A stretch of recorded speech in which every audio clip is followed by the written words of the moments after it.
পাশের বাড়ির ভাবি 2000 টাকা নিছিল, অনতে আগুন হিরত দিল না। হ্যাঁ, ওরে আল্লাহ রে, নিবার সময় কয়ে গেছে সন্ধ্যার পর দিয়ে যাইব, এখনো পর্যন্ত খবর নাই। এই 10 দিন হয়ে গেছে।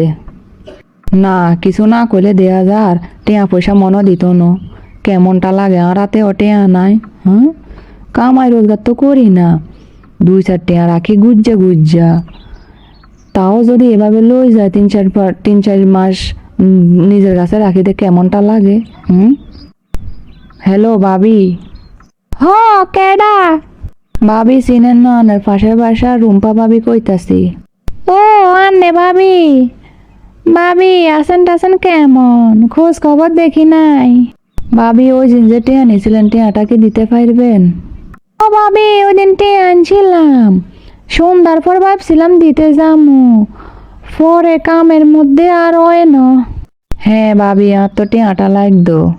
কেয়া ভাবি, কি হয়েছে? কি কামে লাগবো টেয়া? এটা আবার কেমন কথা, কি কামে টেয়া লাগবো? হ্যাঁ, আর তুন টেয়া নিছে, আয় টেয়া চাইছি দিব, অনাবার জিজ্ঞা কি লেগা লাগবো? কি ব্যাককল মহিলা। ভাবি লাগবো একটা কামে। ও ভাবি, জরুরি দরকার? হ্যাঁ, নাকি কয়দিন পর দিলে হইব? হ্যাঁ ভাবি, জরুরি দরকার, পারলে তাড়াতাড়ি দিয়ে দেন। আচ্ছা ভাবি, দেখি দিতে পারি কি না। আয় আবার একটু দূরে আইছি। এটা কোনো কথা?